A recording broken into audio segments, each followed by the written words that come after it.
Good morning class. Study portal में आप सभी का स्वागत है। मैं हूं आपका दोस्त गौरव और हम पढ़ रहे हैं यहाँ पर साइंस। ठीक है, तो साइंस के अंतर्गत हम पढ़ रहे हैं केमिस्ट्री व फिजिक्स और हम इनको बारी बारी से पढ़ते जा रहे हैं। तो आज हम पढ़ेंगे केमिस्ट्री अर्थात रसायन विज्ञान का एक टॉपिक, एक नया टॉपिक, ठीक है, जो काफ़ी इम्पोर्टेंट है। और इससे शुरू करने से पहले मैं आपको बता देता हूँ कि स्टडी पोर्टल पे आपको विभिन्न एग्ज़ाम्स जैसे KVS, NBS, CTET, UTET, DSSB और आपके एसएससी बैंकिंग, इन सभी एग्ज़ाम से रिलेटेड वीडियो लेक्चर्स उपलब्ध हैं। साथ के साथ प्रिंटेड नोट्स अगर आप लेना चाहें वो भी आप ले सकते हैं। उसके लिए आपको इस व्हाट्सएप नंबर पर कांटेक्ट करना पड़ेगा। ठीक है, तो इस पर आप कांटेक्ट करके प्रिंटेड नोट्स को ले सकते हैं। ठीक है, बाकी साइंस के नोट्स मैं आपके लिए इस तरीके से बना रहा हूँ, ये इस तरीके से प्रिंटेड नोट्स तैयार कर रहा हूँ और आप इसको भी मंगाना चाहें तो आप कांटेक्ट कर सकते हैं। ठीक है, तो साइंस की भूमिका आपको पता है कि आजकल हर एक एग्ज़ाम में, जो भी हमारे कॉम्पिटिटिव एग्ज़ाम है, इन सभी में साइंस लगभग लगभग आती ही है। साइंस मतलब जनरल साइंस, ठीक है ना, इससे संबंधित क्वेश्चंस आते हैं। तो इसीलिए हम साइंस को पढ़ना बहुत ज़रूरी है केवीएस वगैरह के लिए भी, और बाकी सभी टीचिंग जो एग्ज़ाम्स हैं उसके लिए साइंस बहुत ज़रूरी है। ठीक है, तो चलिए शुरू करते हैं अब बिना किसी टाइम को बर्बाद किए हुए। तो चलिए, आज का जो हमारा टॉपिक है वो है विलयन या सॉल्यूशन। विलयन या सॉल्यूशन। तो भाई विलयन या सॉल्यूशन क्या होता है कि मैंने आपको पहले ही बताया है कि विलयन एक चीज के बारे में, वो अभी आएगी। दो या दो से अधिक पदार्थों का समांग मिश्रण। ठीक है, समांग का मतलब होमोजीनियस। तो भाई होमोजीनियस और हेट्रोजीनियस जो मिक्सचर है उसके बारे में मैंने आपको पहले ही बताया है कि होमोजीनियस क्या होता है। होमोजीनियस वे मिक्सचर होते हैं जो आपस में एक दूसरे से इस प्रकार मिल जाते हैं कि उसमें जो है संघटक कण कौन किस चीज का है उसको अलग करना पॉसिबल नहीं होता है। जैसे कि अगर मैं चीनी को पानी में घोल दूं तो हम उसके बाद ये नहीं बता सकते हैं कि कौन सा पार्टिकल किस चीज का है। दूसरी तरफ जो हेट्रोजीनियस मिक्सचर होते हैं वो मैंने आपको बताया था कि किस तरीके, जैसे कि रेत में अगर मैं नमक मिला दूं या नमक में बालू मिला दूं तो वो क्या होगा, मिश्रण तो बनेगा लेकिन वो कैसा होगा, आपस में कभी भी एक समान नहीं होगा। उसको हम क्या कहेंगे, हेट्रोजीनियस।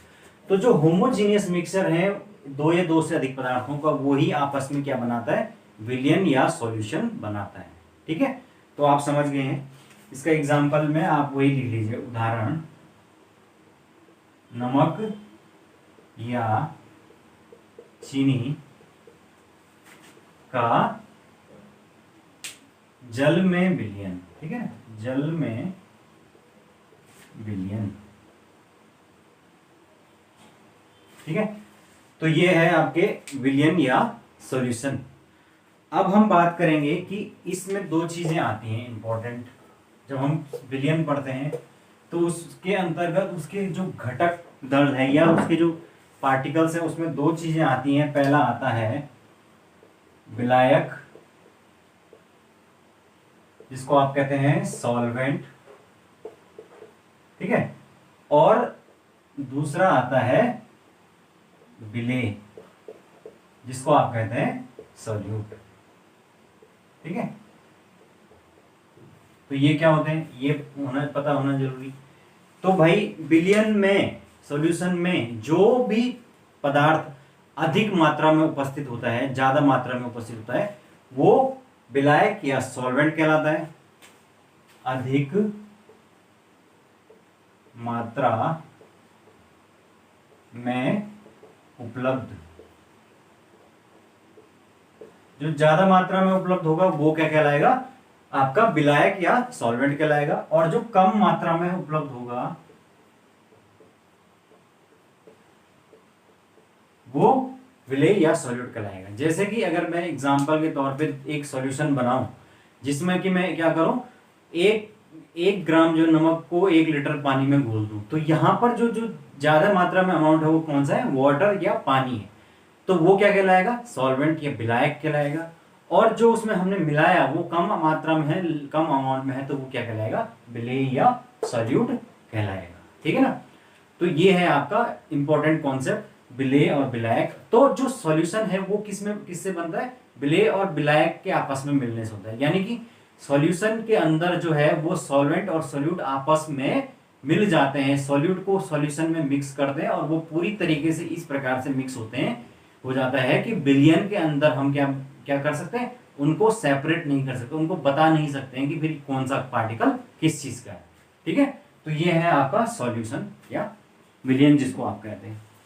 अब इसमें आता है कि सॉल्यूशन जो है वो किस चीज पर निर्भर करता है। तो जो सॉल्यूशन है विलयन, उसमें विलायक के डाई इलेक्ट्रिक कांस्टेंट का मान जितना अधिक होगा वह उतना अच्छा विलायक माना जाएगा, अच्छा विलायक या सॉल्वेंट माना जाएगा। ठीक है। तो जिस सॉल्वेंट का जो डाई इलेक्ट्रिक कांस्टेंट है वो जितना ज्यादा होगा उतना अच्छा वो क्या होगा, विलायक होगा, सॉल्वेंट होगा, यानी उतनी ज्यादा चीजों को वो अपने आप में घोल सकेगा या उसको उतनी ज्यादा चीजें उसमें घुल सकेंगी। तो उसके लिए जैसे कि आप हम एग्जांपल के तौर पे लेते हैं जल। तो जल में का जो डाइइलेक्ट्रिक कांस्टेंट है उसका मान सर्वाधिक या बहुत ज्यादा होता है, तो इसीलिए इसको कहा जाता है सार्वत्रिक नियतांक, सार्वत्रिक विलायक, या इसको कहते हैं यूनिवर्सल सॉल्वेंट, यूनिवर्सल सॉल्वेंट। ठीक है। तो जल को यूनिवर्सल सॉल्वेंट क्यों कहा जाता है, क्योंकि इसका जो डाइलेक्ट्रिक कांस्टेंट है उसका मान बहुत ज्यादा होता है और ये ज्यादातर जो चीजें हैं वो उसको घोल लेता है, तो इसीलिए ज्यादातर चीजों के साथ सॉल्यूशन ये बना लेता है, तो इसलिए इसको आपका यूनिवर्सल सॉल्वेंट कहा जाता है। ठीक है। तो समझ गए होंगे अब आप लोग। चलिए अब इसमें कुछ और चीजें जान लेते हैं।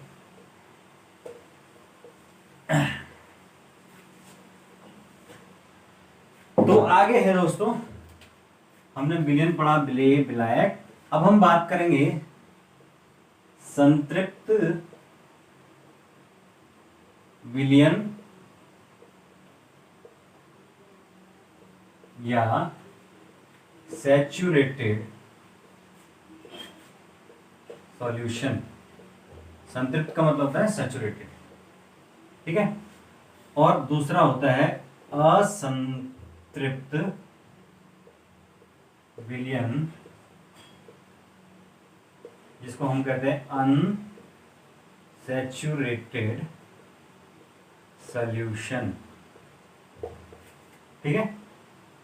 तो ये दो चीजें क्या होती हैं, नाम से देखिए, संतृप्त या तृप्त, जो चीज जिसका पेट भर चुका है उसको कहता है तृप्त हो गया।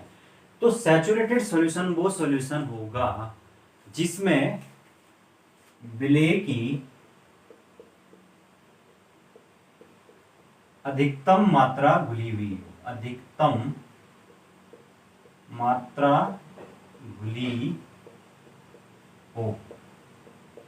इसका मतलब क्या होता है कि जैसे अगर मैं एक गिलास में पानी लूं, 1 लीटर पानी लिया सपोज, तो उसमें मैं सॉल्यूट को घोलूंगा, विलेय को घोलूंगा, तो वो एक निश्चित सीमा तक घुलेगा, यानी कि 1 चम्मच, 2 चम्मच, 3 चम्मच, 4 चम्मच।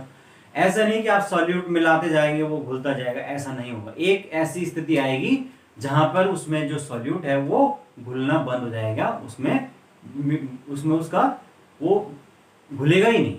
तो वो स्थिति कौन सी हो गई, कि वो विलयन अब सैचुरेटेड हो चुका है, संतृप्त हो चुका है, इससे अधिक मात्रा उसमें विलेय की नहीं घोली जा सकती। तो इस प्रकार का जो विलयन है जिसमें विलेय की अधिकतम मात्रा घुली हुई है ऑलरेडी, तो वो क्या कहलाएगा, सैचुरेटेड सॉल्यूशन। और अनसैचुरेटेड सॉल्यूशन क्या होगा, जिसमें विलेय की या सॉल्यूट की और अधिक मात्रा को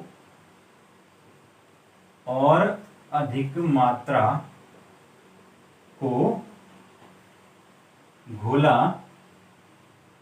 जा सके। ठीक है, यानी कि जितना अभी घोला जा चुका है उसके परे भी जाके, मतलब उसमें और ज्यादा संभावनाएं हैं और सॉल्यूट को घुलने की संभावना है। ठीक है, तो ये है आपका संतृप्त और असंतृप्त विलयन, सैचुरेटेड और अनसैचुरेटेड सॉल्यूशन। ठीक है, ये भी इंपॉर्टेंट चीज है, आपको याद रखना।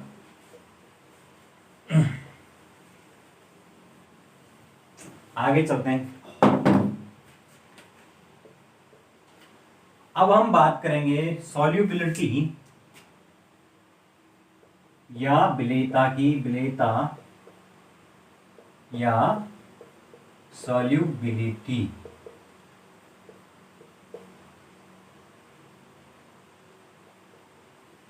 ठीक है, तो विलेयता या सॉल्युबिलिटी का क्या मतलब होता है कि पर 100 ग्राम ऑफ जो सॉल्वेंट है उसमें घुली हुई विलेय की मात्रा। ठीक है, तो 100 ग्राम विलायक या सॉल्वेंट में घुली हुई विलेय या सॉल्यूट की मात्रा जब ताप स्थिर हो। ठीक है, यानी कि टेम्परेचर का कांस्टेंट रहना जरूरी है। Suppose T degree Celsius temperature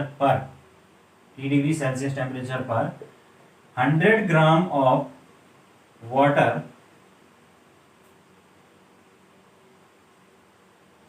hundred नहीं लेते हैं, फॉर्मूला बना रहे हैं तो W लेते हैं। Capital W gram of water है, तो ये क्या है, सॉल्वेंट, और इसमें कोई भी सॉल्यूट वो स्मॉल w ग्राम घुला है, यानी कि जो सॉल्यूट है वो स्मॉल w ग्राम घुला हुआ है और वाटर की मात्रा कितनी है, कैपिटल W। तो जो सॉल्युबिलिटी है, सॉल्युबिलिटी उसको कैसे निकालेंगे, small w upon capital W into 100। ठीक है, तो इस तरीके से हम क्या करेंगे, विलेय की जो मात्रा है वो अपॉन विलायक की मात्रा इंटू 100 से मल्टीप्लाई कर देंगे, तो उस तरीके से हमारे पास सॉल्युबिलिटी आ जाएगी कि कितने परसेंट सॉल्यूशन है। आपने सुना होगा 10% सॉल्यूशन, है ना। तो 10% सॉल्यूशन का मतलब क्या होता है कि 10 ग्राम ऑफ, जैसे मैं बोलूं कि ये 10% सॉल्यूशन ऑफ शुगर है, तो इसका मतलब 10 ग्राम जो शुगर है वो 100 ml वाटर में घुला हुआ है या 100 ग्राम वाटर में घुला हुआ है। ठीक है, तो ये इस तरीके से हम बताते हैं सॉल्युबिलिटी या विलेयता को। ठीक है, तो आप समझ गए होंगे। चलिए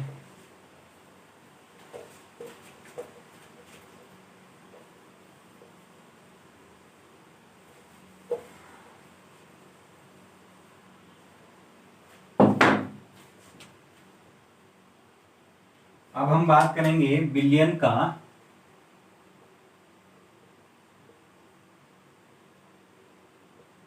सांद्रण या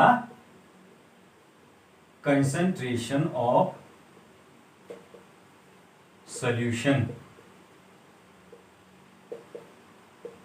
तो कंसंट्रेशन क्या होती है, कंसंट्रेशन जो है इसका मतलब होता है कि जो विलेय है, विलेय पदार्थ की कितनी मात्रा किसमें पर इकाई मतलब पर यूनिट कितनी जो मात्रा है वो विलेय की विलायक में घुली हुई है, उसको उसका क्या कहेंगे, कंसंट्रेशन और या सांद्रण कहेंगे। और इसी के आधार पर जो है वो दो भागों में दो प्रकार के फिर हो जाते हैं सॉल्यूशन। एक होता है आपका जिसको आप कहते हैं सांद्र विलयन या कंसंट्रेटेड सॉल्यूशन, ठीक है। और दूसरा होता है आपका तनु विलयन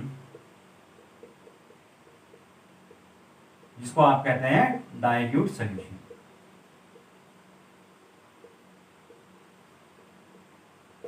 ठीक है।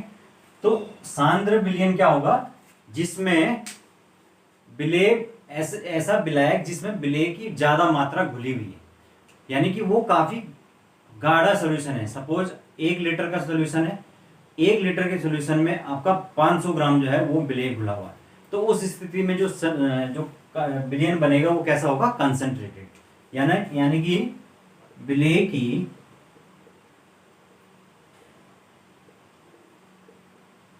अधिक मात्रा घुली हो, ठीक है। दूसरा जो सॉल्यूशन बनता है वो है तनु सॉल्यूशन, जब विलेय की है वो बहुत कम मात्रा क्या हो विलयन में घुली हुई, समझ गए। अब सपोज मैं अगर एक 500 लीटर की टंकी लेता हूं जो आपके छत पे लगी हुई है और उसमें मैं एक पैकेट नमक को डाल देता हूं, तो क्या होगा, किस प्रकार का जो सॉल्यूशन बनेगा वो बनेगा तनु सॉल्यूशन या डाइल्यूट सॉल्यूशन। क्यों, क्योंकि जो है वो विलायक वो बहुत ज्यादा है, सॉल्वेंट बहुत ज्यादा है और उसमें हमने जो सॉल्यूट मिलाया वो क्या है, बहुत ही कम है। तो उस स्थिति में जो पार्टिकल्स होंगे वो क्या होंगे, बहुत दूर दूर होंगे और जो सॉल्यूशन होगा वो कैसा होगा, डाइल्यूट होगा, बहुत ही ज्यादा माइल्ड सॉल्यूशन होगा, ठीक है। तो इसलिए इसको कहते हैं कि विलेय की कम मात्रा घुली हो, ठीक है। तो ये इस प्रकार का भाई सॉल्यूशन जो है वो तनु विलयन कहलाता है। तो अब आप समझ गए हैं कि कंसंट्रेटेड और डाइल्यूट सॉल्यूशन में क्या अंतर होता है। कंसंट्रेटेड का मतलब बहुत ज्यादा विलेय उसमें घुला हो और डाइल्यूट का मतलब उसमें बहुत कम विलेय बहुत बड़े अमाउंट ऑफ सॉल्वेंट में घुला हुआ, ठीक है। तो ये है आपका कंसंट्रेशन।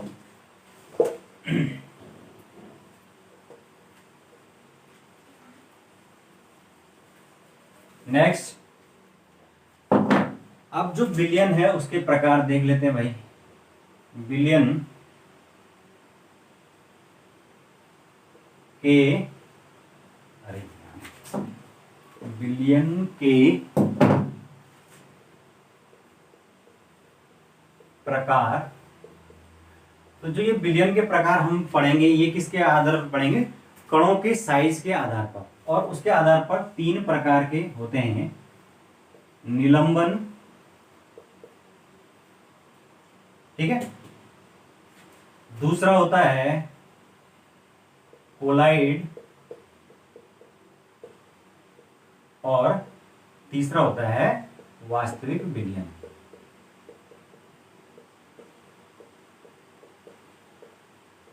इंग्लिश में लिख देता हूं, ये होता है सस्पेंशन, ये होता है आपका कोलॉइड या कोलॉइडल सॉल्यूशन बोल सकते हैं आप, कोलॉइडल सॉल्यूशन, और ये होता है आपका ट्रू सॉल्यूशन,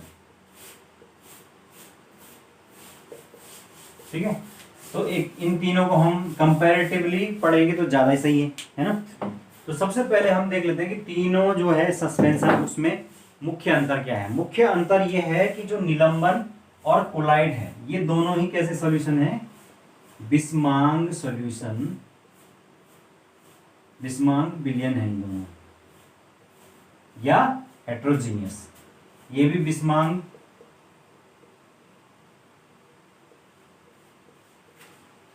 और ये समांग या होमोजीनियस, ठीक है। तो ये सबसे पहला अंतर है तीनों प्रकार के सॉल्यूशन में। अगर मैं पार्टिकल साइज की बात करूं तो सबसे बड़े जो पार्टिकल होते हैं वो किसके होते हैं, इसी के होते हैं, निलंबन के। तो कितने होंगे, 10⁻⁻⁵ सेंटीमीटर या उससे उससे अधिक होते हैं। ये कितने होते हैं? 10⁻⁻5 सेंटीमीटर से 10⁻⁷ सेंटीमीटर, इनके बीच में जो है वो पार्टिकल साइज जो होगा वो किसका होगा? कोलाइड का होगा। और 10⁻⁷ या से 10⁻⁸, मतलब लगभग लगभग इतना सेंटीमीटर जो होगा वो किसका होगा? ट्रू सॉल्यूशन का होगा। ठीक है, तो ये दूसरा प्रमुख अंतर है इसमें साइज के अनुसार। तीसरा, जो निलंबन के पार्टिकल्स हैं उसको नग्न आंखों से देखा जा सकता है। नग्न आंखों से देखा जा सकता है।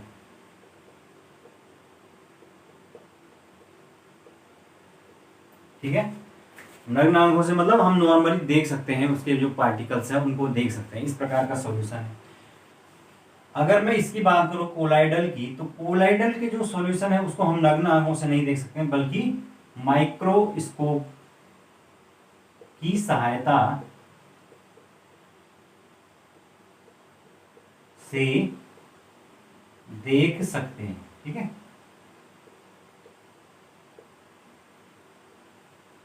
और अगर मैं वास्तविक सॉल्यूशन ट्रू सॉल्यूशन की बात करूं, तो ये इसके कण जो है वो कण आपस में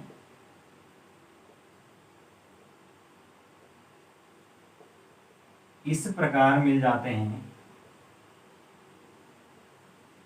बाकी आप समझ गए कि उनमें विभेद करना मुश्किल होता है। ठीक है, तो अब एग्जाम्पल समझ लिए, उससे आपको क्लियर हो जाएगा। एग्जाम्पल में आप जब हम निलंबन की बात करते हैं तो ये होता है आपका नदी का गंदा पानी,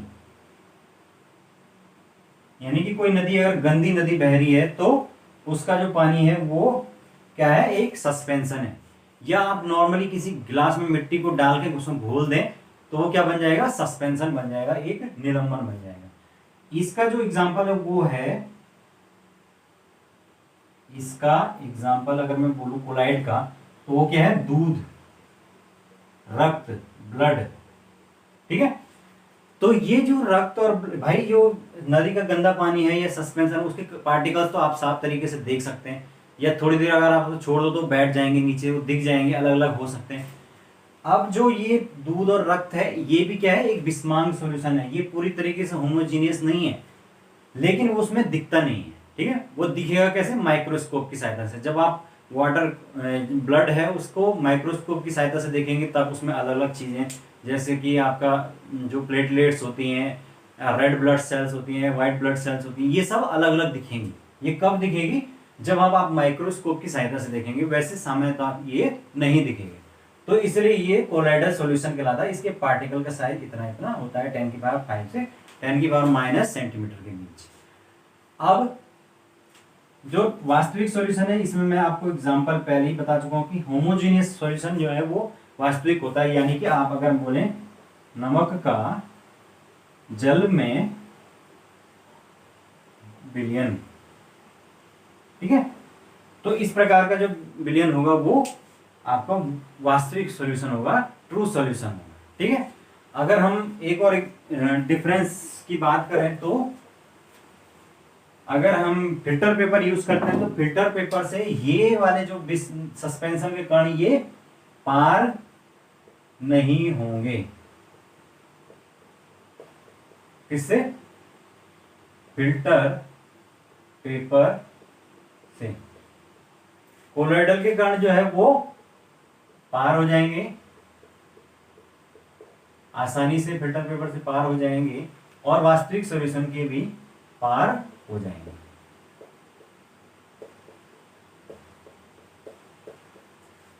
तो इस तरीके से ये है भाई आपके निलंबन, कोलाइड एंड ट्रू सॉल्यूशन, जिसमें कि जो होमोजेनियस है वो केवल एकमात्र ट्रू सॉल्यूशन होता है, बाकी दोनों हेटेरोजेनियस होते हैं। और कोलाइडल सॉल्यूशन का एक और एग्जांपल आप देख सकते हैं, क्या? आपका जो जेल होता है वो होता है, ठीक है, और जो आपका कोहरा होता है, तो कोहरा जो है वो भी कोलाइडल का एग्जांपल है। जबकि अगर वायु में धुआं है, यहां पे लिख देता हूं मैं, वायु में धुआं और उसके साथ डस्ट पार्टिकल्स उड़ रहे हैं, तो वो इसका सस्पेंशन का एग्जाम्पल होगा। ठीक है, तो इस तरीके से ये भाई 3 प्रकार के एग्जाम्पल होते सॉल्यूशन होते हैं in based of the particles. ठीक है, तो समझ गए आप लोग। चलिए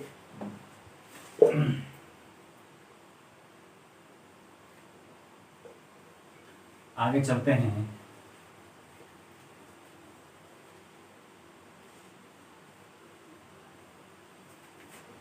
आगे हम बात करेंगे गैसों के नियम, गैसों के नियम या गैस लॉ। ठीक है, तो गैसों के नियम में सबसे पहले होता है बॉयल का नियम या बॉयल्स लॉ। ठीक है, तो बॉयल्स लॉ जो है या बॉयल का जो नियम है वो गैसों से संबंधित जो है प्रथम नियम है। तो जो बॉयल का नियम कहता है कि एट कांस्टेंट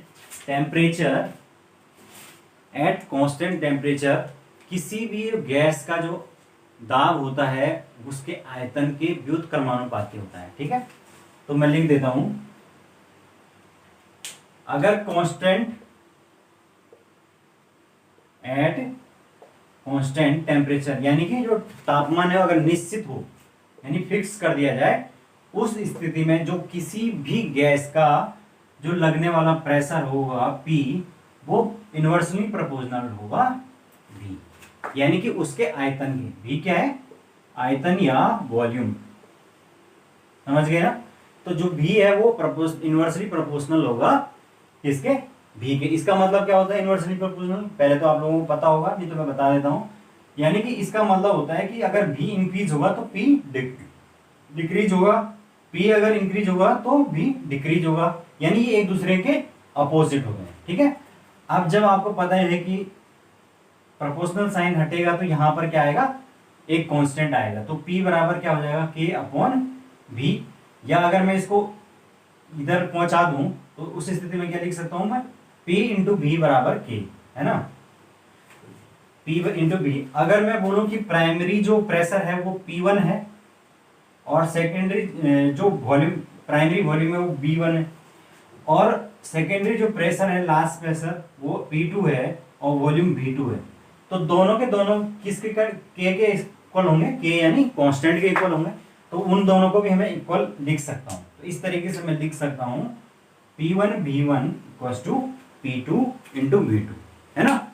यानी कि एट कांस्टेंट प्रेशर जो एट कांस्टेंट टेम्परेचर जो प्रेशर इंटू वॉल्यूम इनका जो गुणनफल है वो हमेशा निश्चित रहता है। ये किसने बोला है? बॉयल्स ने अपने नियम में बोला है। ठीक है, एट कांस्टेंट टेम्परेचर प्रेशर और वॉल्यूम दोनों का ही जो गुणनफल है वो नियत रहता है। ठीक है, तो ये है आपका बॉयल का नियम।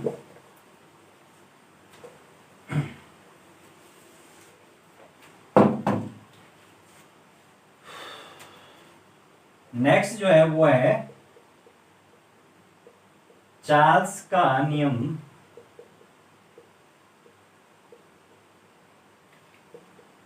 Charles law. चार्ल्स ने क्या बोला? चार्ल्स के नियम के अनुसार at constant pressure the volume of any gas is proportional to temperature. ठीक है ना? तो यहां पर मैं लिख लेता हूं एट कांस्टेंट प्रेशर यानी कि निश्चित दाब पर, अगर दाब या प्रेशर फिक्स हो P ये फिक्स हो, उस स्थिति में किसी भी गैस का जो वॉल्यूम या आयतन जिसको हम V से डिनोट करते हैं वो प्रोपोर्शनल होगा किसके? T के या टेम्परेचर के। समझ गए? यानी कि जितना टेम्परेचर बढ़ाएंगे उतना वॉल्यूम बढ़ेगा अगर प्रेशर कांस्टेंट हो, और कम करेंगे तो वो भी कम हो जाएगा। ये प्रोपोर्शनल साइन का मतलब होता है कि एक चीज बढ़ेगी तो दूसरा भी बढ़ेगा। ठीक है, तो इस तरीके से ये है। अब अगर मैं इसमें से प्रोपोर्शनल साइन हटा दूं तो ये क्या होगा? V इक्वल्स टू, यहां पर आपको पता है कांस्टेंट आएगा तो K इंटू T होगा, ऐसे ही होगा। तो मैं अगेन इसको टी को नीचे ले आता हूं, तो v अपॉन, ऐसा लिख सकता हूं मैं v अपॉन टी, तो v अपॉन टी बराबर मैं k लिख सकता हूं। अगेन मैं अगर इसको ऐसा लिख सकता हूं, v1 upon t1 equals to v2 upon t2। ये क्यों लिखा मैंने? क्योंकि जो v1 अपॉन t1 यानी कि प्राइमरी जो वॉल्यूम है और प्राइमरी टेम्परेचर T1 है वो भी k के इक्वल होगा, सेकेंडरी वॉल्यूम और जो टेम्परेचर वो भी k के इक्वल होगा। जब दोनों ही k के इक्वल है तो आपस में भी इक्वल होंगे, तो इसलिए v1 upon t1 equal to v2 upon t2। तो ये जो नियम है ये है चार्ल्स का नियम, चार्ल्स लॉ। उसने बोला कि एट कांस्टेंट टेम्परेचर, जबकि प्रेशर निश्चित हो, तो उस स्थिति में वॉल्यूम T के बराबर होता है। ठीक है, ऐसे ही तीसरा जो नियम गैस का आता है वो है प्रेशर का नियम, दाब का नियम,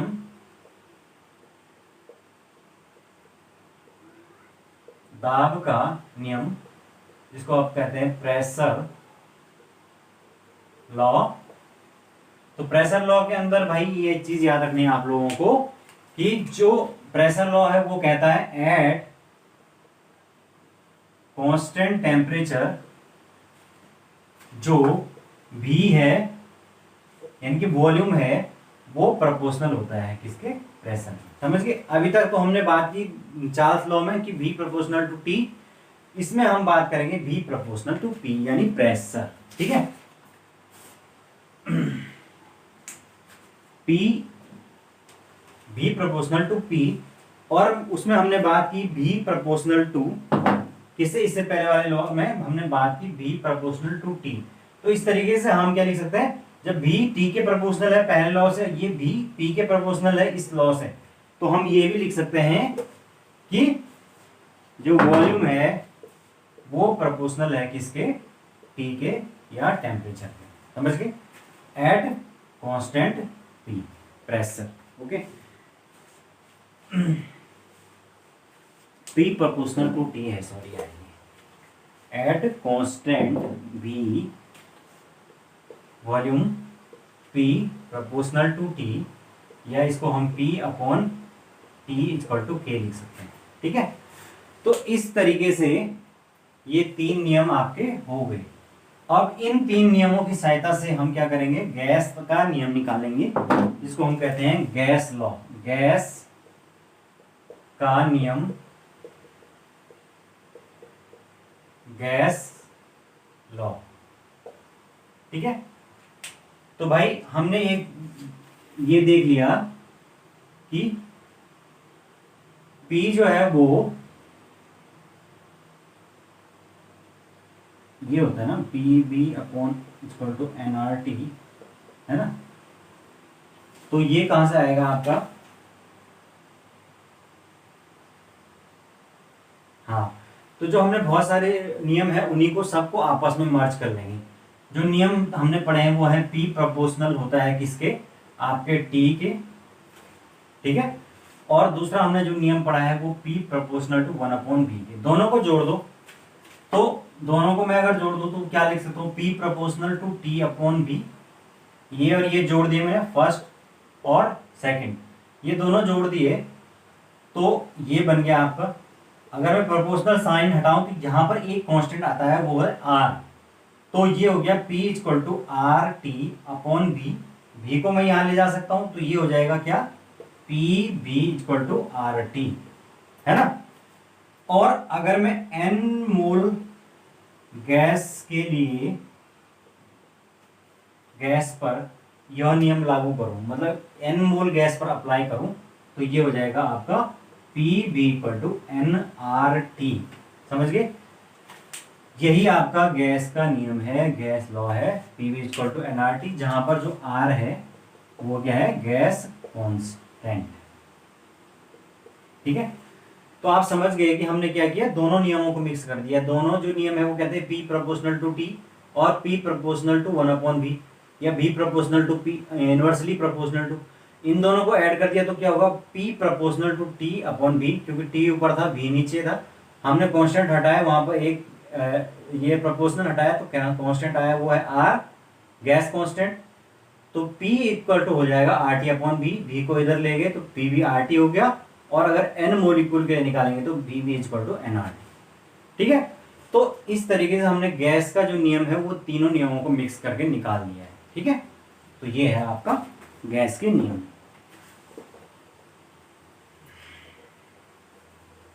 तो काफी हद तक आप लोग समझ गए होंगे। ठीक है, इसके बाद भाई लास्ट हम एक चीज और रह गई इसमें, वो देख लेते हैं, वो है परम ताप स्केल। परम ताप पैमाना या एब्सोल्यूट टेम्परेचर स्केल। तो जो एब्सोल्यूट टेम्परेचर है, वैसे जो टेम्परेचर स्केल है वो कहां से शुरू होता है, 0 डिग्री से, लेकिन जो एब्सोल्यूट टेम्परेचर का स्केल है वो -273 डिग्री से शुरू होता है। यानी ये चीज आपको याद रखनी है। ठीक है, यानी कि अगर कोई भी जो आपको पता है कि एसआई यूनिट क्या है टेम्परेचर की, केल्विन है। अगर आपको निकालना है कि 100 डिग्री सेल्सियस, इसको केल्विन में बदल दिए तो कितना होगा, 100 डिग्री सेल्सियस प्लस 273। क्यों, यानी ये कितना हो जाएगा, 373 डिग्री सेल्सियस होगा। अगर 100 डिग्री दे रखा है टेम्परेचर तो उसमें केल्विन को मैं ये इतना केल्विन हो जाएगा, क्योंकि केल्विन जो पैमाना है वो 273 -273 से शुरू होता है, ना कि यहाँ पे 0 है, 0 से शुरू नहीं होता है। -273 डिग्री से आगे बढ़ता है, और बाकी जो पैमाने हैं, डिग्री सेल्सियस हो गया, फ़ारेनहाइट हो गया, वो 0 डिग्री से आगे बढ़ते हैं। ये मैंने आपको बता दिया था। मैंने आपको बताया था कि सेल्सियस जो पैमाना है वो उसमें जो मानक टेम्परेचर होता है जो मनुष्य के शरीर का, वो कितना होता है, 37 डिग्री सेल्सियस, और फ़ारेनहाइट में कितना बताया था, 98.2 डिग्री सेल्सियस। यानी कि इतना होना चाहिए, इससे ऊपर नीचे होगा तो गड़बड़ है। और केल्विन जो है वो -273 डिग्री सेल्सियस से शुरू होता है। यानी कि अगर आपको कहीं पे भी डिग्री को केल्विन में कन्वर्ट करना है तो क्या जोड़ना पड़ेगा, 273 जोड़ना पड़ेगा या 273 घटाना पड़ेगा। समझ गए? तो ये है आपका परम ताप टेम्परेचर का स्केल, एब्सोल्यूट टेम्परेचर का स्केल या केल्विन स्केल जिसको आप है। ठीक है, तो ये है आज का हमारा chapter solution and gas law. ठीक है, तो देख लेते हैं हम क्या क्या कर रखे हैं इधर। हमने बिलियन पढ़ा, ठीक है, सॉल्यूशन पढ़ा।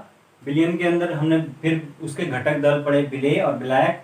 फिर हमने पढ़ा कि जो सैचुरेटेड और अनसैचुरेटेड है वो किस प्रकार के सॉल्यूशन होते हैं। फिर हमने बिलियन या सॉल्यूशन पढ़ा, फिर हमने उनकी सॉल्युबिलिटी चेक की। फिर हमने बिलियन में देखा कि कंसंट्रेटेड सॉल्यूशन कैसे होते हैं, जो अधिक मात्रा में विलेय को घुले होते हैं। उसके बाद डाइल्यूट सॉल्यूशन, जो कम मात्रा में विलेय मात्रा को घुले हुए होते हैं। फिर हमने 3 टाइप जो है पार्टिकल्स के आधार पर पढ़े, कोलाइड, निलंबन और आपके ट्रू सॉल्यूशंस। उसके बाद हमने बात की वास्तविक सॉल्यूशन या ये हमने बात की, उसका हमने गैस लॉ की बात की। ठीक है, तो ये है आपका आज का चैप्टर। तो ठीक है दोस्तों, इसी तरीके से आप बने रहिए, हम साथ के साथ टॉपिक वाइज जो है चीज़ों को पढ़ते जा रहे हैं। तो आई होप आप लोगों को समझ में आ रहा होगा, और थोड़ा बहुत आप घर पे देखेंगे तो आपको पूरी तरीके से समझ में आ जाएगा। ठीक है, तो अब हम नेक्स्ट जो क्लास पढ़ेंगे वो आपके केमिस्ट्री के पढ़ेंगे, फिजिक्स के पढ़ेंगे, सॉरी। ठीक है, इसके साथ मैं क्या कर रहा हूँ, CDP, चाइल्ड डेवलपमेंट पेडागोजी, जो लोग CTET वगैरह और टीचिंग एग्जाम्स के प्रिपरेशन के लिए वो चीज़ पढ़ना चाहते हैं तो वो भी पढ़ सकते हैं। उसकी भी मैं वीडियो लेक्चर्स आपको उपलब्ध कराऊंगा। ठीक है, तो इसी तरीके से बने रहिए दोस्तों। ठीक है, थैंक यू।